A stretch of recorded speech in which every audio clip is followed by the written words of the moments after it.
30, 39. Probably start at the top of page 40. I think I mentioned that last time, where we probably pick up. Is there anything that's a holdover that you want to bring up before we move forward in the study of admonishment? Just remember that admonishing is instruction and correction. It's not it's not necessarily punitive, and I think in fact it's most effective if there are avenues where it's not punitive. It's not meant to be an attack on a person, to admonish someone, but it's to come alongside them and to, with truth and with humility and with prayer and with the gospel, be able to help others as we walk together. I think too that it's become more of a sub-theme as we now into lesson 7 and maybe lesson 8, even 9, is that these things that we're encouraged to consider in our relationship with one another, it's just becoming more obvious that there's an undertone through all of these lessons. That these things are both about our personal relationships one with another, and they're also about developing those relationships one with another. And that admonition doesn't work very well if we don't know each other. Encouraging doesn't work very well if we don't know one another. There's lots of aspects of what this outline of one another has had carry through the whole thing. I don't know that it's can be understressed. It's important that we know that having those connections are important for these things to be organic, to be part of the church, without it feeling as though it's forced or false or inconvenient or uncomfortable. Admonition is not always going to be the most comfortable of experiences, not necessarily. But the very thought of engaging in that is for the purpose of helping one another get to heaven. And that should be the encouragement. That should be the part of admonition that makes it flow more naturally instead of feeling forced or under compulsion. Or, as we talked about last class or two, it's not that it's someone else's job. It's not a job. It's an opportunity. And that as we have our relationships one with another, some closer, some not as close, that's due to the nature of who people are. But that these things are not reliant upon someone having a job title that's to go and do these things. When I know they need to be done, that becomes my responsibility. When I am in the relationship, that becomes my responsibility. And so I want to continue to stress that thought as well. Picking up with about page 40, there's when a Christian strays from the path, to admonish, we want to consider 4 points that Wilson calls musts in building up one another. He says they must be from pure motives. They must be personal. They must be, or that we must be persistent, and we must maintain the proper goal of salvation. I don't think any of these, again, are hard to grasp ideas. They're not new concepts in dealing with one another, but they are important for admonition to be effective. I don't think you can leave these out. Paul, remembering his days in Ephesus, Wilson writes, "Remember the night and day for a period of 3 years I did not cease to admonish each one of you with tears." Genuine admonition and encouragement toward greater commitment must be a persistent process. And I think that Paul, adding that he admonished each one with tears, why is Paul even bringing that up? Why does he even say that? that I have admonished you for. So Paul has been crying now for 3 years consistently. What is he saying when he throws that little? Okay, it wasn't pleasant. We have tears of joy. Was he not crying tears of joy, Samantha? I hope not. You don't think so? Did it take something out of Paul? Did it tax him in some way to do this?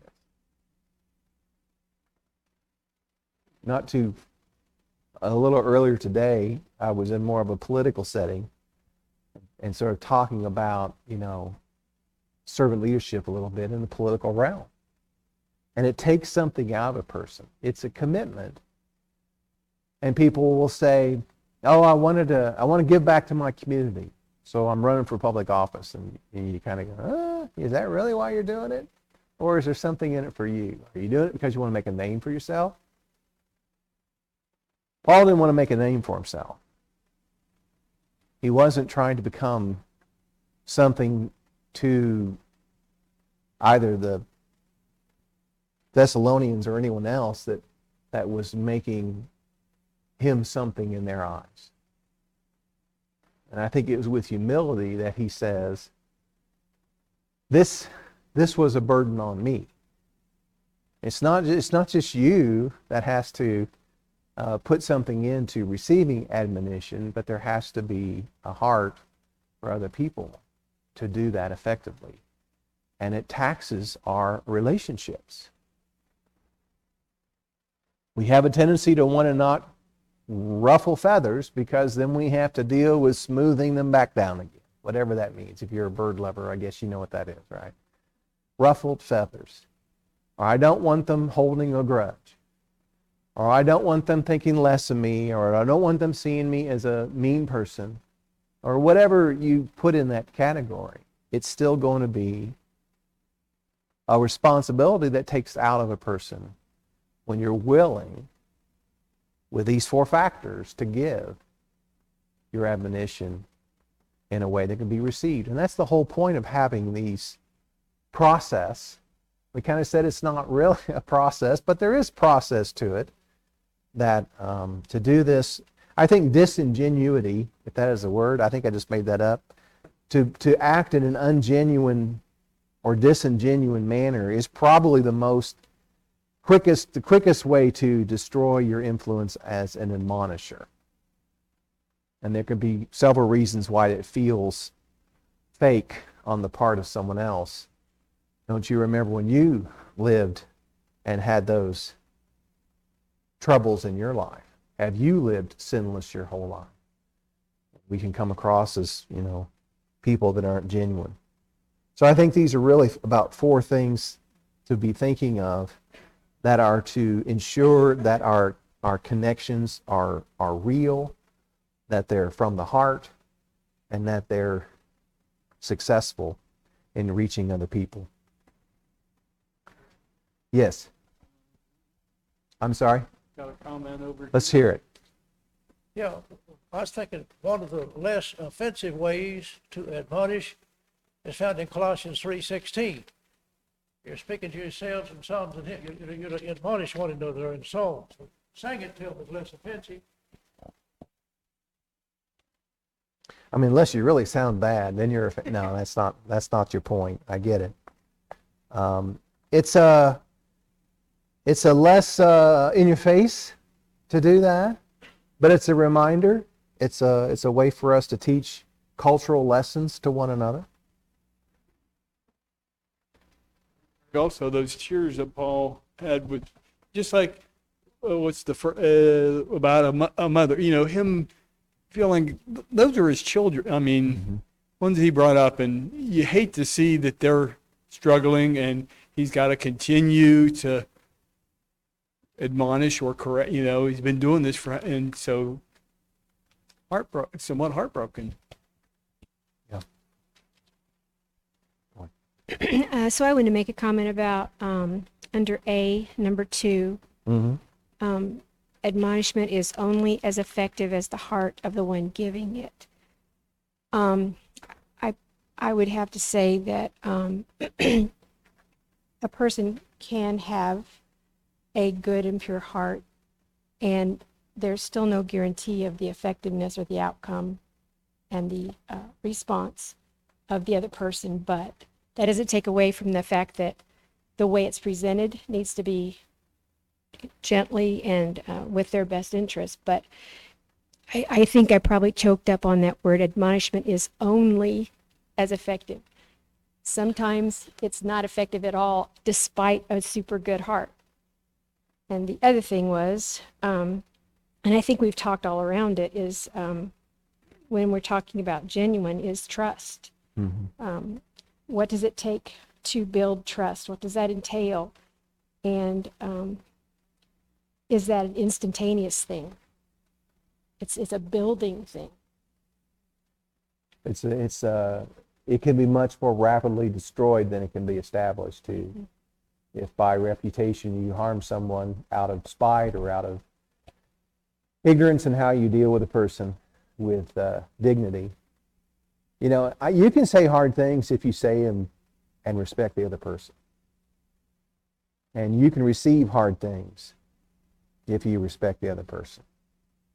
But those are certainly elements. Let's look over at 2 Timothy 4 real quick, where Paul's telling Timothy, now I know Timothy's a young evangelist, but how can this not apply to any Christian? He says, preach the word and be ready to, in season and out of season, to reprove, rebuke, exhort with great patience and instructing.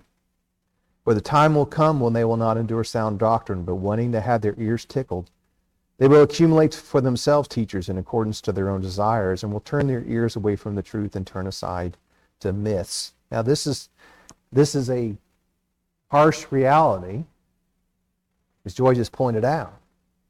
And it can be from all sincerity, and still people are just rejecting the truth. But reading on, Paul says, be sober in all things, endure hardship, do the work of an evangelist, fulfill your ministry. Fulfill your ministry in particular is this idea of that's not finishing out his preaching contract.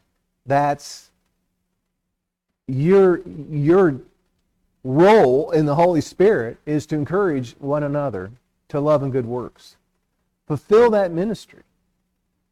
Times will get difficult when people stop hearing sound admonition.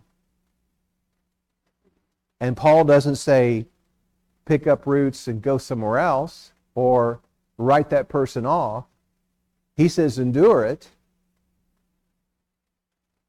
and fulfill your ministry. So when the going gets tough and the admonishers get going and just leave you, that's not going to further the ministry.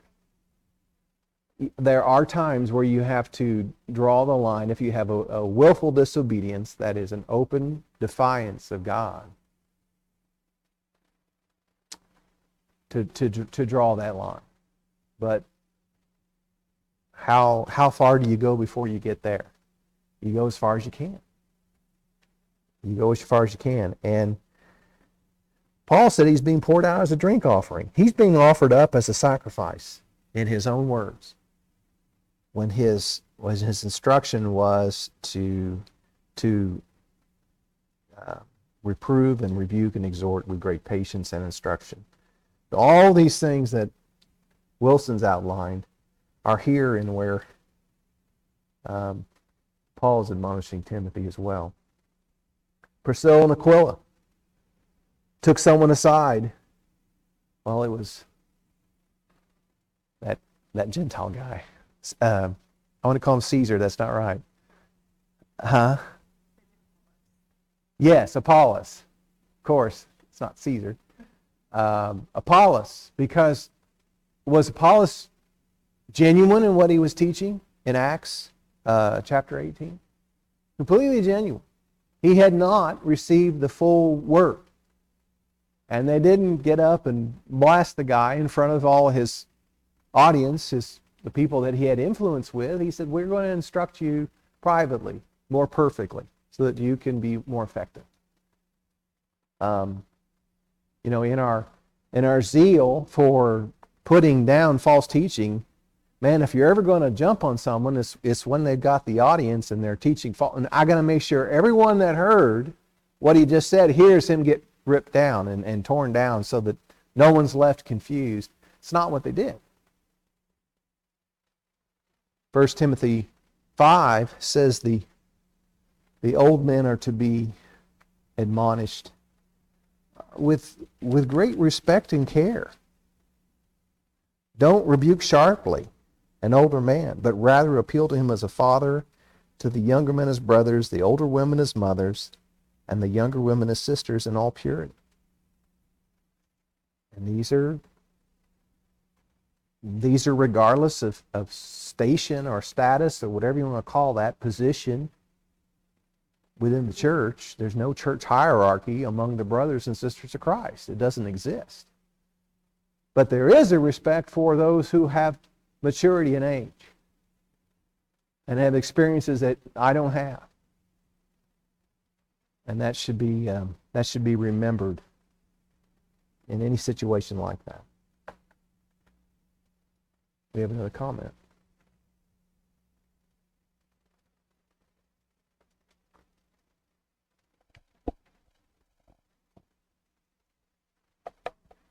I just got to thinking, if we're doing this right, if we're being a Christian, if we're acting like a Church of Christ and doing it correctly, we're probably going to have to revisit the same admonitions over and over again, because we're going to have new converts in here, and each time you have a new convert, you may have to repeat some of the same things that you've been doing over and over again. That's what, and I'm thinking of Paul when he was go to these cities. I mean, he spent 3 years in Thessalonica, and next, that church is a growing and thriving church, then he's got new people all the time coming in and having to go, recover the same message. He didn't have book, chapter, and verse like we have, but he had to teach them on his own pretty much the same things over and over again, and go over the same subjects and same problems that they may have, the baggage that they have coming in, the preconceptions they have coming in. Sure. It's, just because we're comfortable with an idea doesn't mean everyone else will necessarily be. And so that's part of patience too. Yes, Jim. Yeah, in Galatians 2:11, beginning, Paul, in a public way, he admonished Peter, but Peter was showing the racial discrimination. Mm-hmm. But it really worked, because you didn't see Peter do that anymore. So that was a matter of judgment, wasn't it? You'd have to think that those two would have had a great deal of respect for one another, but they had a close enough relationship that he could do a really hard thing and kind of get to the core of a person. Here he was, based upon his prior Jewish heritage, was showing discrimination, and it wasn't to be accepted in the church. God tore down all those walls. Amen. I'm still thinking about Paul shedding tears in his admonishing, how he's able to do that. And I think we have to be able to love people and love them as people, not love the idea of people. I think it's possible to love the idea of a Christian or the idea of someone being a part of the church, but not really love them as a person themselves. We want to admonish them because they're keeping our numbers up. We don't want to lose people, or we're doing this because it's a data point, and we like the idea of people staying in the church, but we don't really know them, and we don't really show a genuine love for them and their personality and their character. And then I just wonder how could Paul have such closeness with people that he only spent, a few years with, 3 years in the case he says in Acts, but less time for others. How did Paul get to know them so well in such a short period of time that he's shedding tears for them when he's away and thinking of them, or when he's admonishing them in their presence? And I think it has to be that Paul fully immersed himself in caring about them as people and caring about their lives. With a great intensity. You can build a very intense relationship with someone in less than a year. It just depends on how much effort and interest you're willing to put into that person. You can meet someone and marry them all in the course of 9 months. Don't ask me how I know that. But that doesn't mean you stop learning then either. It's 30 years later, I'm still working on some of that. 33 years? I don't know how long. Something like that. Thought questions. I'm opening up the floor for thought questions. I have some I might talk about if you don't have any you want to talk about. You know, this is the part of the quiz where you initiate which question it is you'd like to discuss.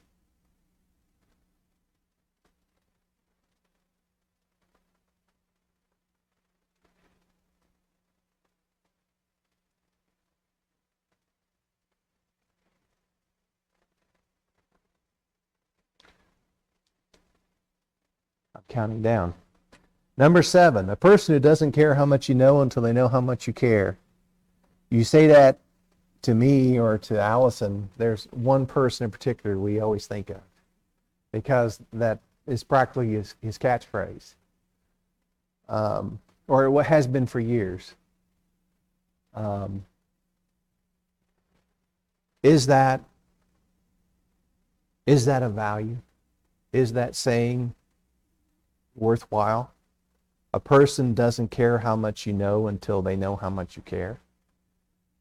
Does that go to what Paul was doing in terms of his comment about the tears? I mean, we're talking about caring about people. It's hard to care about someone else and for them not to know that you care about them. It's really difficult. And if the other person doesn't know you care about them, you have to question what level of care you're showing. Yes, ma'am. I think it's a pretty accurate phrase just because, like, and I'm sure I'm not the only one that has this, but I mean, if someone who I know cares about me admonishes me, I know that they're doing it because they have my best interest. Whereas if, somebody who I don't really know whether they care or not, if they do it, to me, they might seem like they're coming across as if they know everything or they're trying to make themselves look better. And so I do think that you have to know that someone cares about you before you are willing to accept more openly. I'm not saying it's perfect, but more any kind of admonishment from them. Mm-hmm. I would agree.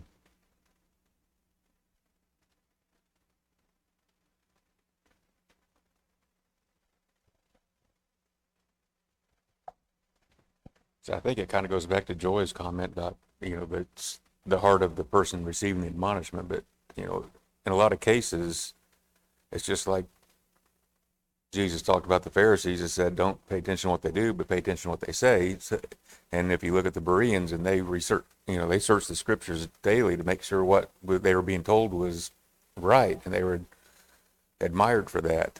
So even if it's somebody that's doesn't have your best interest at heart, if they've got a criticism or a piece of admonishment for you, it's still worthwhile to stop, take a look and listen and think about, don't even, consider what's being said, not necessarily where it's coming from, who it's coming from. Mm-hmm.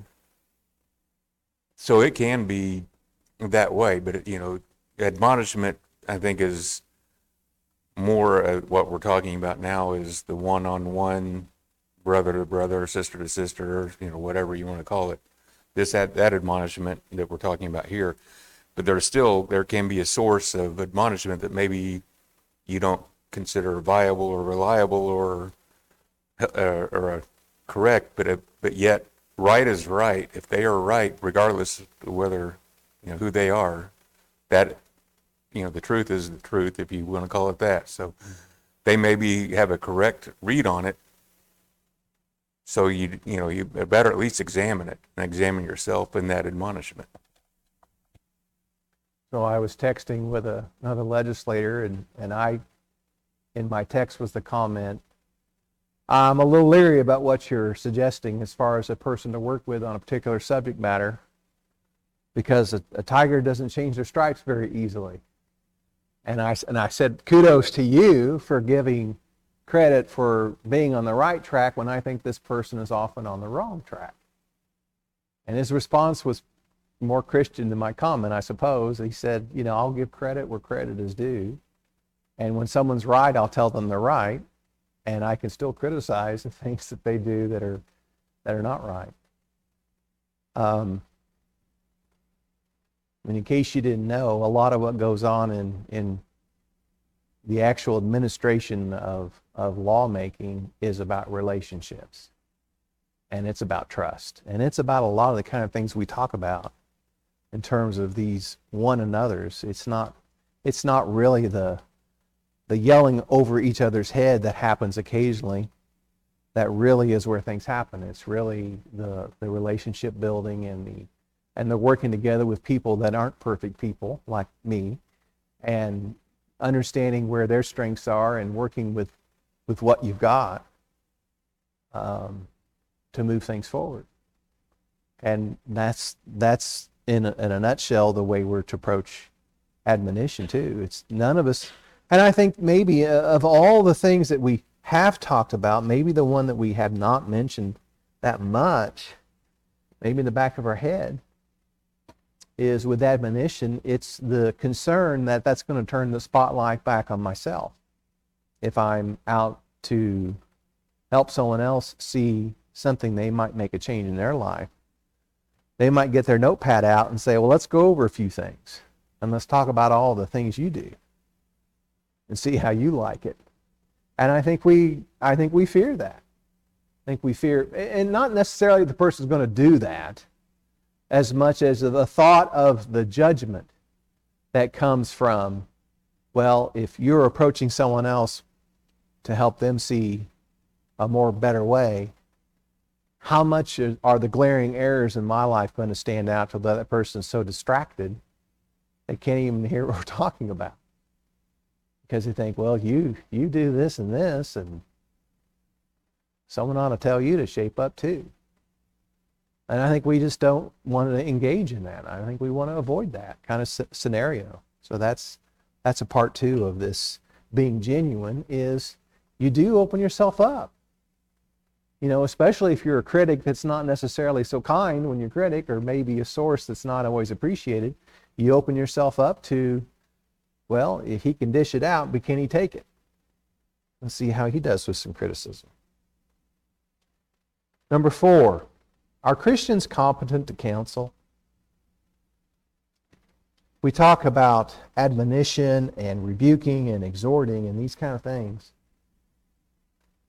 I mean, if we've got abilities outside of, let's just say,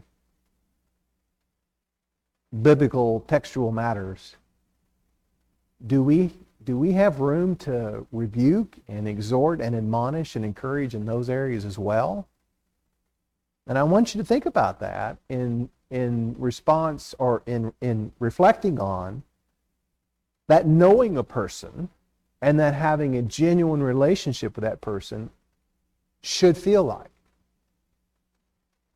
So if I'm going down the road and you go to Dairy Queen with me, and why is all that black smoke coming out of the back of your car? I haven't changed oil in 37,000 miles. You might mention that that's hard on engine life and that you might have some more expensive repairs down the road. Can you give advice like that as part of just being people? As part of just, well, I didn't know you had to change the oil. If you ask Rebecca that, I don't know if she would know that oil actually is supposed to be changed once in every million miles. I don't know that she knows. So are we in a position where we can be well-rounded people with one another? And should that have any impact on our spiritual admonition or not? I happen to like free advice from experts. I don't want to pay for it, but if you can tell me something that's going to improve my gas mileage or make my car last longer or whatever, I'm open to it. I just think we ought to bear in mind that, Wilson mentions you don't rely on me for medical advice. Hey, Greg, which antacid do you think I should take? But there's areas that I can help with counsel, and areas in finances that I have counseled people before. Help me understand this product or what's going on in this situation. And if we had more comfort with turning to one another in some of these areas outside of our spiritual concerns, I just think we would be having gone down that pathway together on anything else. I just think it opens the door to making that journey smoother if we can just candidly talk to one another about the things that we know. That was my thought. Question 4.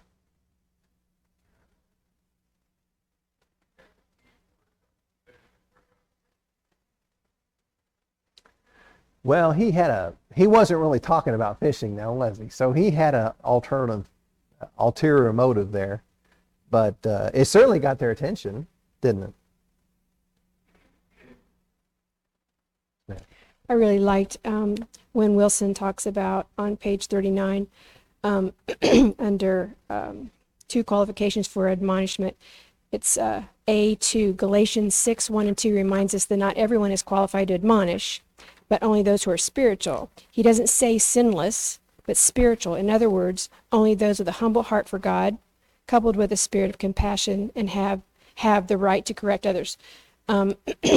So just in reading that verse, brothers, if anyone is caught in any transgression, you who are spiritual should restore him in a spirit of gentleness. That's what I think has stood out to me the most in my experience, is that word has been ignored, that last word. And keep watch on yourself, lest you too be tempted. So I just loved that paragraph that he put in there. Mm-hmm.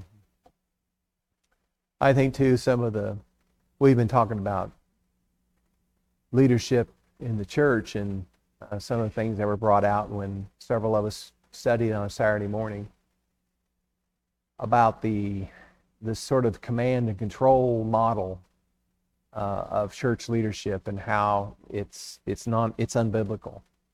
But it was a carryover maybe for World War II, when you had rank and you followed orders, and you were all in the same playbook, and you weren't really encouraged to think about your orders. You just carried them out. There have been world-recognized trials, legal trials over soldiers who said, I was never instructed to think about what I was doing. I was fulfilling the orders of a superior officer, so therefore I'm not accountable. I should not be held accountable for my actions because I was ordered to do the following. I don't believe that model exists in the church, but I think that attitude carried over to where admonition was not seen as something you did without a show of authority. And I think that does a disservice when we treat it that way. We want to move on to lesson 8 after we hear from Andrew.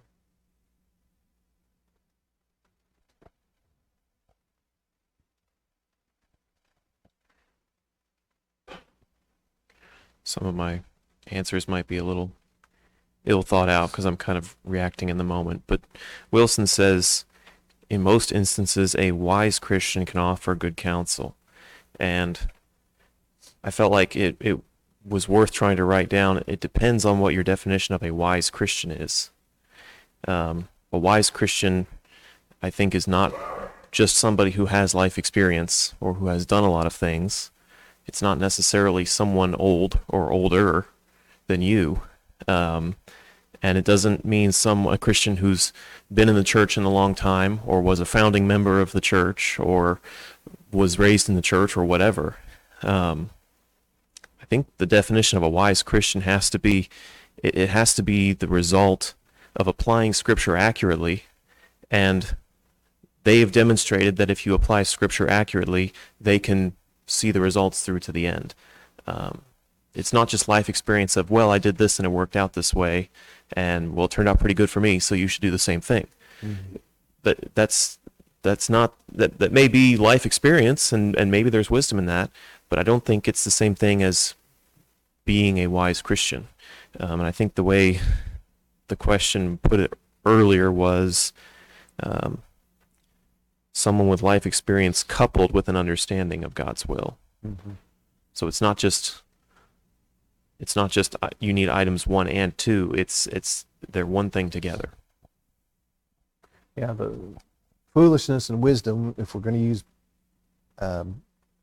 biblical definitions, are about knowing and receiving God, or not knowing and resisting God's instruction.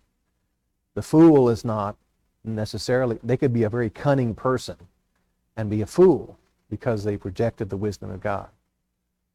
But, if I give you career advice because I made a good living at this or that, if there's no biblical wisdom behind that, it may work out and it may not. It may have been random luck. It may have been the times and the season, and a lot of business success is showing up at the right place at the right time, and that's not always in one's control. But there is certainly a responsibility for this to be all based upon an understanding of what God has for us. Lesson 8. Did any of you, I'm assuming you're all reading through the lessons and making preparation. Did this first paragraph sort of catch you like maybe a stronger admonition than some of the others we've read together? You want the local church to be the dynamic force God envisioned, then we must align ourselves with His goals. God's power is not available to those who prefer a laid-back country club approach to spirituality, as in Laodicea. If all we're wanting is to sit warm and cozy on padded pews, then that's all we'll ever achieve, and we don't need the Lord's power for that. And that statement is meant to get my attention so that I can read paragraphs 2 and 3. But I think as a standalone, I just got thinking about Laodicea. Did anyone go and read Revelations? Is that 4 or 3? That's 3, isn't it? Did anyone go and take a look at that or give some thought to the Laodiceans when they read this paragraph? Just thought it was important to maybe bounce over there for just a little bit. They thought they were rich and in need of nothing, chapter 3. Verse 17. It's because you say, I'm rich, I've become wealthy, and have need of nothing. The Laodiceans were just rolling in the dough, right? No. What were they rich in? They, in their own minds, they were rich in spiritual independence. We don't have need of anything. And if that anything is my brothers and sisters, or if that anything is the Holy Spirit, or if that anything is Jesus Christ, they were rich in spiritual independence, and they didn't need anything. Now, if I am full up and satisfied with spiritual riches to where I'm independent of anything else that's around me, and you want to share something with me, you want to admonish me, you want to get me involved in helping someone else, that stuff's all over my head. That's all over my head, and I'm comfortable with being warm and cozy on a padded pew. The Laodiceans were rich in their own mind, but they had become, or they were, by the perspective of God, wretched and miserable and poor and blind and naked. That sounds like such a huge contrast to spiritual independence, to suffer from all of these things. I advise you to buy from me gold refined by fire, that you may become rich. What is this gold refined by fire that the Laodiceans were encouraged to buy? Break this down very simply. You got fire, you got what? You got friction or oxidation really rapidly, one of the two, right? There's the guy who tears up motors for a living. He says it's friction. Or heat, right? Friction's a great source of heat. Engineers all want friction when they want friction, and they don't want it when they don't want it. And so they engineer around it, try to. But he said you have gold refined by fire. There's going to be some heat. It's going to get hot to move beyond this spiritual malaise. And it's going to require you to get involved and to get busy. Verse 19, to those whom I love, I reprove and discipline. Be zealous, therefore, and repent. What's John or Christ? What's he asking them to be jealous in, to be zealous in, to be jealous in? What were they lacking that they needed? He said, this is going to hurt. I'm going to get after you for this. I'm going to reprove and discipline you. Be zealous. Be zealous for your works because you're lukewarm. Lukewarm sounds like warm, cozy, comfy. There was a cartoon in the paper the other day, and it was a diner serving 3 bowls of porridge. There were 3 bears sitting on the diner stools. You know, those chrome stools with a little red naga hide pad on them. Mama bear, Papa bear, Mama bear, baby bear. And the guy behind the counter goes, here you go. One is too hot, one bowl is too cold, and the other is just right. And I thought, that's wrong. Because that's when Goldilocks showed up and found too hot a porridge, too cold a porridge, and just right. The lukewarm was already lukewarm. That's not what it was when it was served. Remember, they left the house for a walk. They served hot porridge. And they chose not to eat it then, and then some cooled off quicker or slower than others. But lukewarm is not the place you want to be when it comes to hot breakfast cereal. You want it hot. And that was their concern. That seems like, of all the things we can talk about, the apostasy in the church and the problems that may arise and these kind of things, lukewarm sounds like, well, you're almost hot. You're almost where you need to be. That's not the instruction we get from the writer here.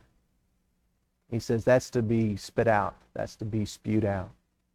And so we'll talk about serving one another and lukewarmness and how that is not the right standard for service to one another. So we'll carry on in Lesson 8.